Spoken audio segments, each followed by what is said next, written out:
आपल्या दमदार अभिनयाने मराठीसोबतच हिंदी मनोरंजन विश्व गाजवणारी अभिनेत्री म्हणजे छाया कदम. लापता लेडीजमधील मंजूमाई, मडगाव एक्सप्रेसमधील कंचन कोंबडी या भूमिकांमुळे त्या भारतातील घराघरात पोचल्या. फिल्मफेअर पुरस्कार पटकावणाऱ्या या अभिनेत्रीचा जीवन प्रवास खूप खडतर होता.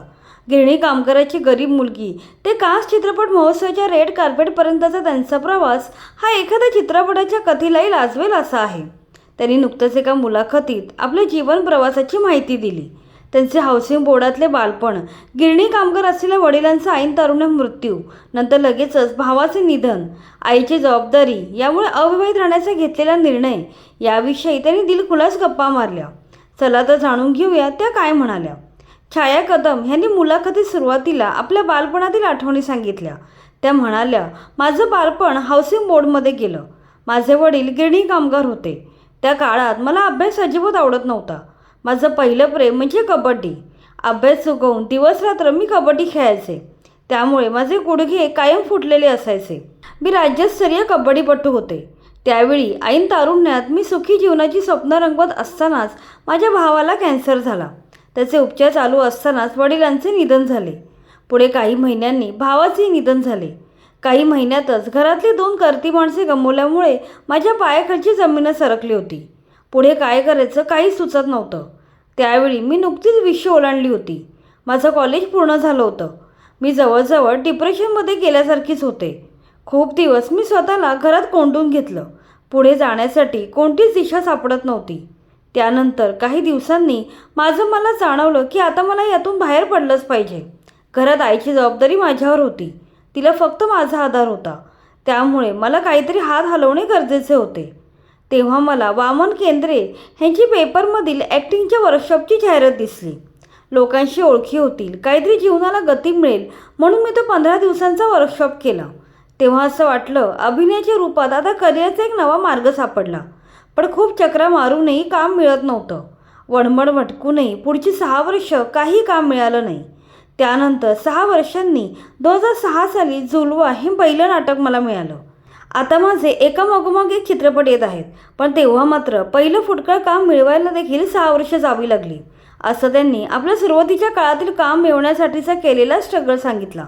यानंतर मुलाखतीत पुढे त्यांनी इंडस्ट्री स्वतःचे नाव कमवायला केलेल्या स्ट्रगलवर भाष्य केलं. माझ्या आयुष्यातील संघर्ष इथेच संपला नाही. अनेक दिग्दर्शक, निर्माते ह्यांची दारं ठोठावली, ऑडिशन्स दिल्या, पण संधी काही मिळत नव्हती. अनेकदा स्वतःचा विश्वास डळमळीत व्हायचा. मात्र हार मानायची नाही हे मी ठरवलं होतं. रंगभूमीवर काम करताना हळूहळू मला माझ्यातील कलाकार सापडत गेला. त्यानंतर चित्रपटांच्या संधी मिळू लागल्या. मी सिंधुताई सकपाळ, बाबू बँड बाजा, विठ्ठल यांसारख्या चित्रपटांमध्ये काम करण्याची संधी मिळाली. पण स्वतःची ओळख बनवण्यास अजूनही मी कमी पडत होते. 2013 साली फॅन्ट्री चित्रपट आला आणि माझ्या कारकिर्दीला एक नवं वळण मिळालं. त्यानंतर सैराटमध्ये काम करण्याची संधी मिळाली. नागराज मंजुळे यांच्या 2 चित्रपटांनी मला प्रेक्षकांपर्यंत पोहोचवलं. त्यानंतर न्यूड, हम्पी, रेडू, सिंगम रिटर्न, गंगूबाई काठियावाडी अशा विविध चित्रपटातून मला वेगवेगळ्या भूमिका साकारता आल्या. प्रत्येक भूमिका करताना मी स्वतःला पूर्णपणे झोकून दिलं. कधी गरीब स्त्री, कधी आई, कधी समाजातील उपेक्षित व्यक्ती अशा माझ्या अनेक व्यक्तिरेखा गाजल्या. या काळात माझ्या वैयक्तिक आयुष्यात आईची जबाबदारी माझ्यावरच होती. वडील आणि भावाच्या निधनानंतर आईला एकटं सोडून स्वतःच्या आयुष्याचा विचार करणं मला कधी जमलं नाही. त्यामुळे लग्नाचा विचारही मी बाजूला ठेवला आणि कामावरच सर्व लक्ष केंद्रित केलं. हळूहळू यश मिळायला लागलं. 20 वर्षाच्या स्ट्रगलचे फळ मिळायला लागले. नंतर माझ्या कारकिर्दीतील सर्वात मोठा टप्पा आला. लापता लेडीजमधील मंजूमाई आणि मडगाव एक्सप्रेसमधील कंचन कोंबडी या भूमिका देशभर गाजल्या. अनेक वर्षांच्या संघर्षानंतर लोक मला नावाने ओळखू लागले. त्याच काळात all we imagine as light या चित्रपटामुळे मला कान्स चित्रपट महोत्सवासारख्या जागतिक व्यासपीठावर जाण्याची संधी मिळाली.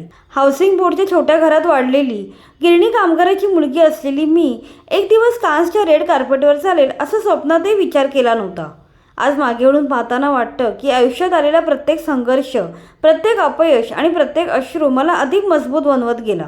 वडील आणि भावाच्या निधनानंतर जेव्हा सगळं संपल्यासारखं वाटत होतं तेव्हाच कदाचित माझ्या आयुष्याची नवी सुरुवात होत होती.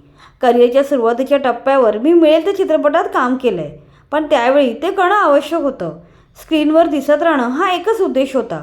पण सगळी कामं प्रामाणिकपणे आणि सच्च्या दिलानं केली. त्यामुळेच कदाचित उशिराने का होईना आता यशाची चव चाखायला मिळाली. अशा प्रकारे छाया कदम यांनी मुलाखतीत आपला संपूर्ण जीवन संघर्ष मांडला. आज छाया कदम यांचं नाव मराठीतच नव्हे तर हिंदी चित्रपटसृष्टीत देखील आदराने घेतलं जातं. मात्र या यशामागे 2 दशकांचा संघर्ष आणि कधीही न हरवलेली जिद्द दडलेली आहे. मेहनत करत राहिलो तर यश एक ना एक दिवस दार ठोठावतेच हे छाया कदम यांच्या जीवन कहाणीतून स्पष्ट होते.